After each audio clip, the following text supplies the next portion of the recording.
It's always so hard to tell what's wrong with my plants. Or is it? What's up, people? Welcome to Grow Time with Adam. Today we're going over nutrient deficiencies and toxicities. This video is just going to show you how these issues will appear and is not meant to prescribe a fix for your plants. Nutrient issues can be caused by many different things like pH, too much or too little water, too much light, and a bunch of other stuff too. So having a deficiency or toxicity does not mean that you should just add or remove that nutrient. Make sure everything else in your grow is as it should be first.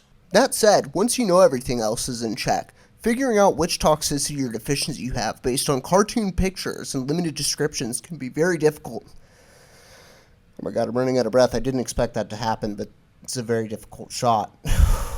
My god, guys.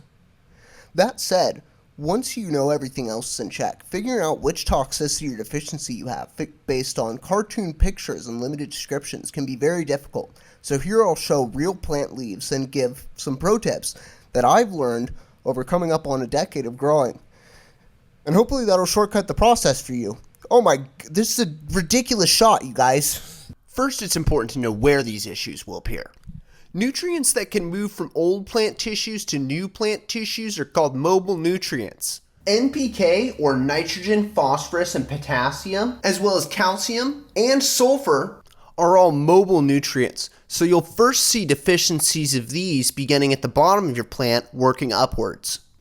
Micronutrients are immobile, so you'll first see deficiencies of these in new growth. Two exceptions are molybdenum and chlorine, but you'll never have issues with those, so I wouldn't even worry about them. Now that you know where these issues will appear, let's go over what they'll look like.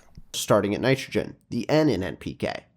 Nitrogen deficiency is one of the easiest to diagnose of the deficiencies and toxicities. It is characterized by a uniform paling of the leaf, shifting from normal dark green color to a much lighter one, and eventually turning yellow and falling off. The uniformity here is what makes it so distinct. Phosphorus is another nutrient cannabis plants are frequently deficient in. This is the P in NPK.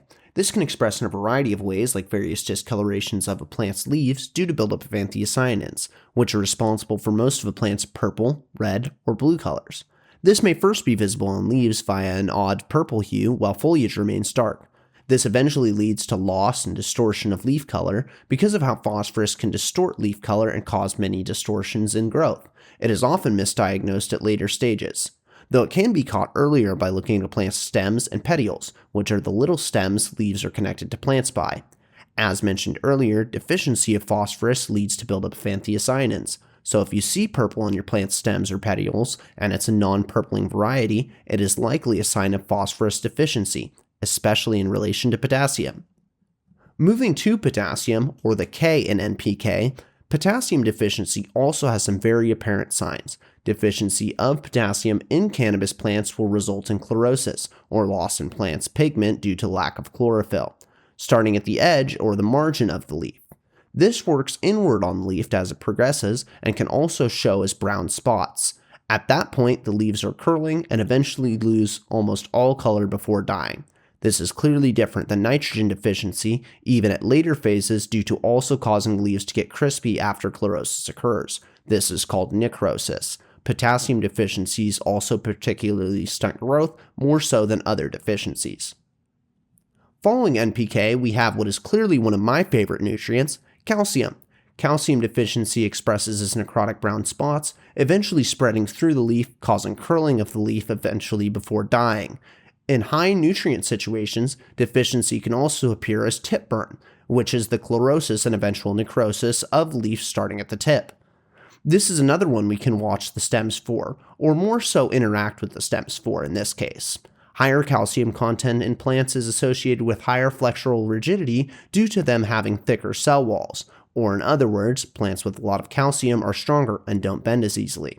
So if your plant is extremely floppy and bendy, this is a sign of calcium deficiency. This can also be seen when taking clones if your plant has hollow stems. Some may argue this doesn't apply to cannabis stems and hollow stems are from fast growth, but this is generally remedied by sufficient levels of calcium and boron. Which bring us to boron. Plants with boron deficiency will exhibit twisted, curling growth and can result in necrosis of leaf tips and eventually growth tips. Additionally, boron deficiencies can lead to brittle stems, meaning your plant can snap more easily, and as mentioned before, can also lead to hollow stems. While deficiencies of any of these other nutrients will slow growth, this is particularly true for boron as it is for potassium. Once you understand mobile versus immobile nutrients, and how to spot some deficiencies, we move to toxicities. I'll go through these in the same order as the last section, so starting at nitrogen again. Nitrogen toxicity is almost as easy to spot as deficiency, and is classically characterized by an extremely dark green growth with leaf tips rounding, also known as clawing, or nitrogen claw. This eventually progresses further down the leaflets or fingers of the leaves. Next up is phosphorus. Cannabis actually has a really high tolerance for phosphorus, and direct toxicities are unlikely. What is more likely is you will start seeing deficiencies of micronutrients due to the ratio of phosphorus to micronutrients being too high. This can also occur because phosphorus reacts with some micronutrients, forming compounds which are unusable to the plant. Too much phosphorus in relation to calcium can also result in what is commonly referred to as tip burn. Bringing us to potassium toxicity. Symptoms are less specific and less common than other toxicities, as plants have quite a tolerance for it. Though many cannabis growers are eager to feed, so keep in mind potassium toxicity does exist. Potassium toxicity can result in slowing of growth and thin new growth. It can also express as micronutrient deficiencies. Potassium toxicity can also result in curling of leaves, but can be easily distinguished from deficiency here as the leaves will remain dark. Calcium toxicity is likely not something you'll ever run into, and even when it does cause issues, like phosphorus, it is more likely to be out of ratio with other nutrients than directly toxic.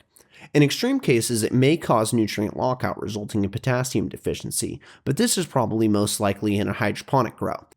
Wrapping up toxicities, boron.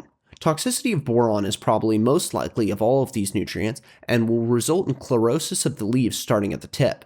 This will begin at the bottom of your plant, working upwards, and is another cause of the classic tip burn or newt burn. This can easily be mistaken for potassium deficiency, but can be differentiated as the marginal chlorosis will progress uniformly inward. This differs from potassium deficiency, where leaf veins will remain dark except in extreme cases. So there you have it. Now that you know how and where these issues will appear, you are halfway to fixing them. If this video was useful for you, save it so you can reference it for any issues you might have in the future. Happy growing!